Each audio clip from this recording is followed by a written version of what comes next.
नमस्कार, आप देख रहे हैं न्यूज़ इंडिया। मैं हूं आपके साथ ऋतु तोमर। देवभूमि की शुरुआत करेंगे देहरादून से बड़ी खबर के साथ। बीजेपी अध्यक्ष जेपी नड्डा का 4 दिवसीय उत्तराखंड का दौरा। प्रदेश प्रभारी दुष्यंत गौतम ने नड्डा के कार्यक्रम की जानकारी दी और 4 दिसंबर को जेपी नड्डा हरिद्वार पहुंचकर साधु संतों से मुलाकात करेंगे। 5 दिसंबर से राष्ट्रीय अध्यक्ष जेपी नड्डा का संगठनात्मक दौरा शुरू होगा। पहले दिन नड्डा सीएम, मंत्रिमंडल, पार्टी संगठन और कोर कमेटी से बैठक करेंगे। प्रबुद्धजनों, कोरोना वॉरियर्स और सामाजिक लोगों से मुलाकात भी करेंगे। 6 दिसंबर को नड्डा कई मोर्चों, जिला और बूथ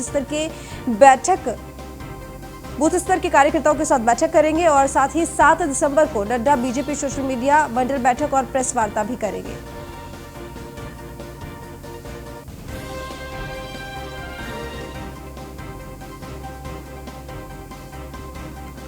तो देहरादून से बड़ी खबर, जहां पर बीजेपी अध्यक्ष जेपी नड्डा का 4 दिवसीय उत्तराखंड का दौरा। प्रदेश प्रभारी दुष्यंत गौतम ने नड्डा के कार्यक्रम की विस्तृत जानकारी दी। 4 दिसंबर को जेपी नड्डा हरिद्वार पहुंचकर साधु संतों से मुलाकात करेंगे। 5 दिसंबर से राष्ट्रीय अध्यक्ष जेपी नड्डा का संगठनात्मक दौरा शुरू होगा। पहले दिन नड्डा सीएम, मंत्रिमंडल, पार्टी संगठन, कोर कमेटी के साथ बैठक करेंगे। प्रबुद्धजनों, कोरोना वॉरियर्स और सामाजिक लोगों से मुलाकात भी करेंगे। 6 दिसंबर को नड्डा कई मोर्चों, जिला और बूथ स्तर के कार्यकर्ताओं के साथ बैठक करेंगे और साथ ही 7 दिसंबर को जेपी नड्डा बीजेपी के सोशल मीडिया मंडल बैठक और प्रेस वार्ता करेंगे।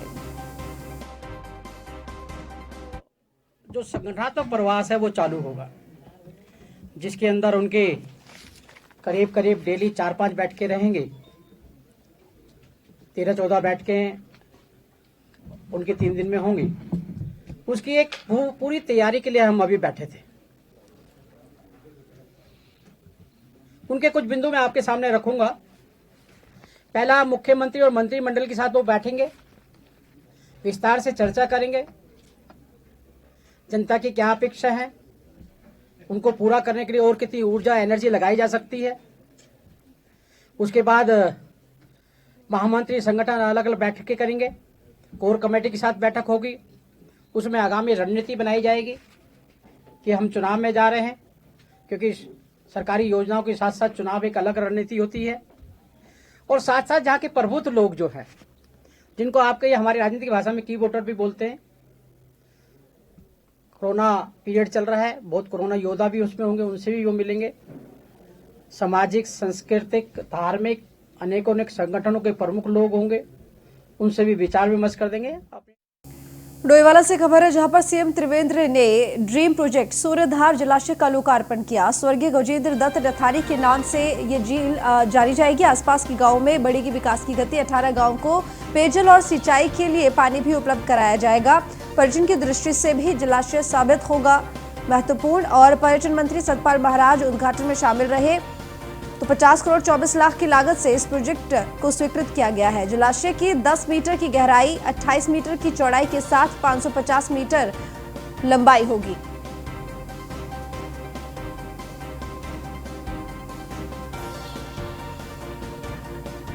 तो डोईवाला से खबर, जहां पर सीएम त्रिवेंद्र सिंह रावत ने ड्रीम प्रोजेक्ट सूर्यधार जलाशय का लोकार्पण किया। स्वर्गीय गजेंद्र दत्त नथानी के नाम से ये झील जानी जाएगी। आसपास के गांवों में विकास की जो गति है वो इसकी वजह से तेज होगी और साथ ही 18 गांवों को पेयजल और सिंचाई के लिए उपलब्ध कराया जाएगा पानी। जो प्रत्यक्ष लाभ और जो तुरंत लाभ होगा वो हमारे किसानों को होगा। यहाँ के जो गाँव के जो 19 गाँव के लोग हैं, जिनको पर्याप्त पेयजल मिलेगा और जिसके लिए कभी भी बिजली पर निर्भर नहीं रहना होगा। अभी तक जो हम पेयजल दे रहे हैं वो ट्यूबवेल से दे रहे हैं। उसके कारण कई बार बिजली की कोई गड़बड़ी होती है, कई बार पेड़ पौधे गिर जाते हैं, उसके कारण बिजली की जो सप्लाई है वो बाधित होती है। तो अब हम पूरे ग्रेविटी वाटर गांव वालों को देंगे। अभी तक 40 लीटर पर कैपिटा पानी दिया जा रहा था, अब 100 लीटर, इस परियोजना के बन जाने से 100 लीटर पर कैपिटा पानी मिलेगा। और जो लगभग 1200 हेक्टेयर से ज़्यादा इस क्षेत्र में सिंचाई के लिए भूमि है, अभी तक केवल 500 हेक्टेयर या 550 हेक्टेयर भूमि लगभग सिंचित होती थी। अब ये पूरी भूमि, उसको पर्याप्त पानी यहाँ पर सिंचाई के लिए मिलेगा। और हमारे किसान जो अभी 2 फसलें करते हैं वो 3-3 फसलें भी कर सकते हैं। और पानी के अभाव में जो फसलें वो नहीं कर पाते थे, अब पानी का अभाव नहीं होगा, तो उनकी जो फसलें हैं तो सीएम त्रिवेंद्र सिंह रावत ने ड्रीम प्रोजेक्ट सूर्यधार जलाशय का लोकार्पण किया, जिसके कई फायदे और साथ ही किसानों के लिए सिंचाई के लिए एक तरीके से एक संसाधन उपलब्ध। स्वर्गीय गजेंद्र दत्त नेथानी के नाम से ये झील जानी जाएगी। आसपास के गांवों में इससे विकास की गति बढ़ेगी और साथ ही 50 करोड़ 24 लाख की लागत से इस प्रोजेक्ट को स्वीकृत भी किया गया है। तो जलाशय की 10 मीटर की गहराई होगी, 28 मीटर की चौड़ाई के साथ 550 मीटर की लंबाई होगी।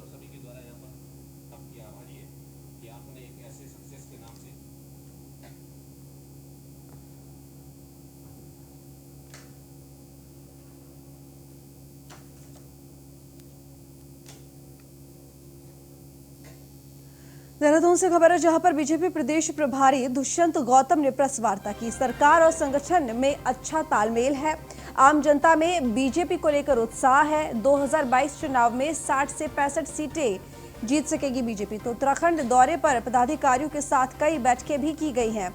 बीजेपी प्रदेश अध्यक्ष बंशीधर भगत के साथ सह प्रभारी रेखा वर्मा भी इस दौरान मौजूद रही।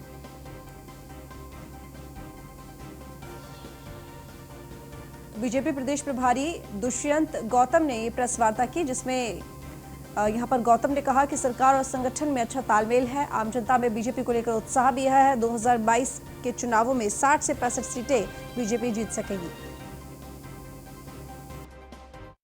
आम जनता जिस प्रकार से हाथ जोड़कर नमस्कार कर रही थी, स्वागत कर रही थी, उनके चेहरे पे चमक था। मैं पक्का दावे से कह सकता हूँ कि उत्तराखंड की जनता ने मन बना रखा है कि पुणे भारतीय जनता पार्टी की पूर्ण बहुमत की नहीं, पिछला रिकॉर्ड तोड़ते हुए 60-65 सीट जीतकर हम आएंगे। ये कल तक का माहौल था। मैं अनेक सकारात्मक भी बैठक की है मैंने, किस प्रकार से हमारा संगठन मजबूत हो और मोर्चा मजबूत हो, क्योंकि चुनाव एक प्रक्रिया के रूप में हम लेते हैं। हम इसको कोई ऐसा नहीं कि चुनाव आगे तो तैयारी करनी है। चुनाव हमारे लिए चुनौती भी है और अवसर भी होता है। देहरादून से खबर, जहां पर बीजेपी विधायक ने प्रदेश प्रभारी के दौरे को बताया उत्साहवर्धक। प्रभारी दुष्यंत गौतम को लंबा राजनीतिक अनुभव है। सुरेश राठौर ने कहा, दुष्यंत गौतम और रेखा वर्मा का अनुभव का लाभ मिलेगा और साथ ही इस बार बीजेपी 60 से भी ज्यादा सीटें जीतेगी। तो ज्वालापुर से विधायक है सुरेश राठौर, जिन्होंने ये बातें कही।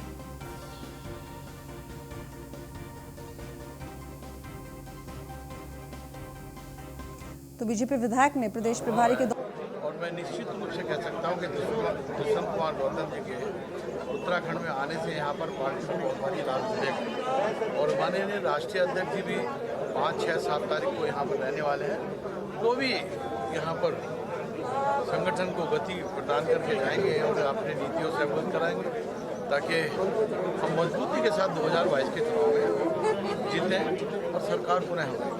40-42 साल पुराना उनका काम का अनुभव है। और देहरादून से खबर है, जहां पर बीजेपी प्रदेश कार्यालय में सुना गया पीएम मोदी की मन की बात का कार्यक्रम। दुष्यंत गौतम के साथ भाजपा के अन्य नेता कार्यालय में मौजूद रहे। प्रदेश अध्यक्ष बंशीधर भगत भी इस वक्त मौजूद रहे कार्यालय में।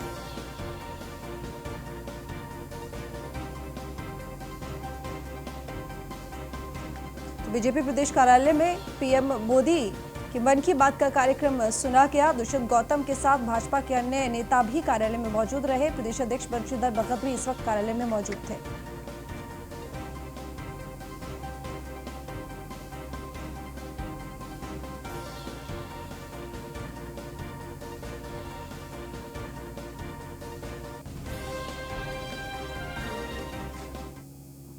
ऋषिकेश से खबर, जहां पर कार्तिक पूर्णिमा पर श्रद्धालु नहीं लगा सकेंगे अब आस्था की डुबकी। प्रशासन ने ऋषिकेश और हरिद्वार में गंगा स्नान पर रोक लगा दी है।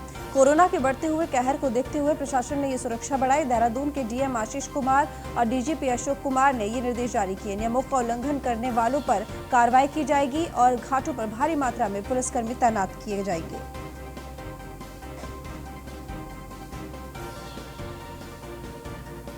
तो कार्तिक पूर्णिमा पर श्रद्धालु आस्था की डुबकी नहीं लगा सकेंगे। प्रशासन ने ऋषिकेश और हरिद्वार में गंगा स्नान पर रोक लगा दी है।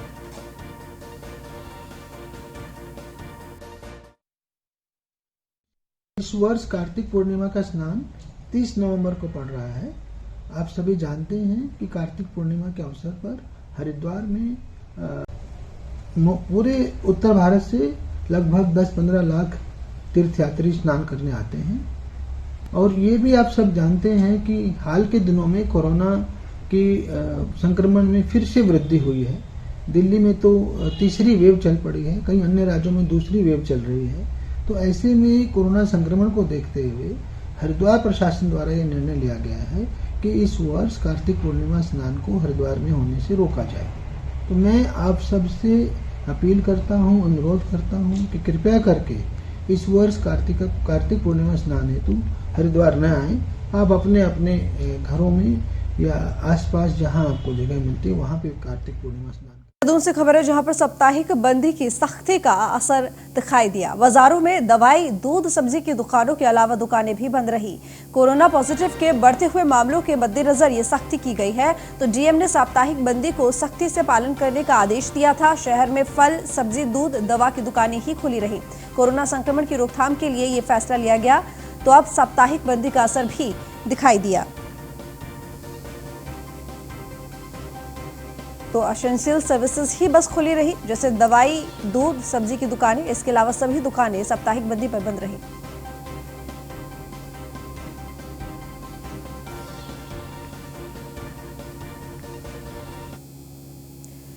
काशीपुर से खबर जहां कांग्रेसियों ने किया किसानों का समर्थन। कांग्रेसियों ने कृषि बिल के विरोध में जमकर नारे लगाए। बीजेपी सरकार का पुतला फूंक कर विरोध दर्ज किया। बीजेपी सरकार को बताया किसान विरोधी। तो कांग्रेसियों ने भी कृषि बिल के विरोध में जमकर नारे लगाए। काशीपुर में कांग्रेसियों ने कृषि बिल के विरोध में जमकर नारे लगाए। बीजेपी सरकार का पुतला फूंक कर विरोध दर्ज किया, प्रदर्शन किया। बीजेपी सरकार को किसान विरोधी बताया। तो जिस तरीके से किसान भी विरोध प्रदर्शन कर रहे हैं कृषि बिलों को लेकर, अब काशीपुर में कांग्रेसियों ने भी पुतला फूंक कर अपना विरोध प्रदर्शन किया, विरोध दर्ज किया।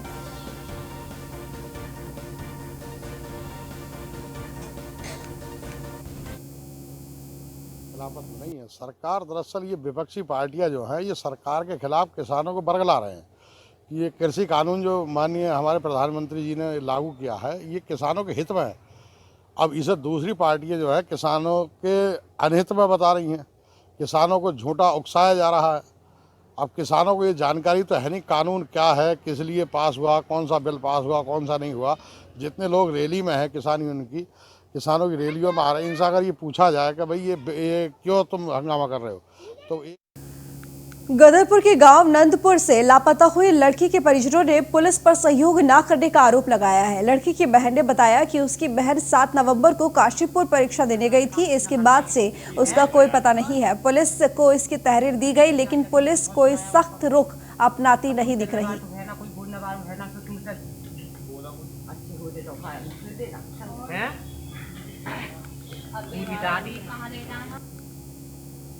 हमारी एसओजी भी लगी हुई है। एसओजी को हमने नंबर और लोकेशन वगैरह ट्रेस आउट करने के लिए कहा है और अभी उसका फ़ोन स्विच ऑफ है। इसमें IMEI नंबर भी दिया हुआ है। जैसे ही हम लोग इसमें कुछ पॉजिटिव चीज़ लाएंगे वैसे ही। पेपर था 7 तारीख को, तो घर कह के गई है कि काशीपुर है पेपर, काशीपुर जा रही हूँ पेपर देने के लिए। तो पेपर देने गई काशीपुर, फिर रात में काफ़ी 9 का टाइम। पेपर था 7 तारीख को, तो घर कह के गई है कि काशीपुर है पेपर, काशीपुर जा रही हूँ पेपर देने के लिए। तो पेपर देने गई काशीपुर, फिर रात में काफ़ी 9 का टाइम होगा, फ़ोन किया उसने मुझे कि मेरा पेपर काशीपुर में देहरादून पड़ा है। ठीक है, पड़ा है पेपर कि मम्मी को मत कहना कि देहरादून पड़ा है पेपर, की टेंशन करेगी हैं। इसके बाद कहने लगी कि लाइफ में दोबारा नहीं आती है जॉब। उसके बाद मैंने कहा कोई है तेरे पास तो मेरी बात करा दे, तबीयत खराब हो जाती है ना उसकी, तो इसलिए तो कहने लगी कि मेरे पास कोई नहीं। तो फिलहाल इस बुलेटिन में इतना ही। देखते रहिए न्यूज़ वन इंडिया।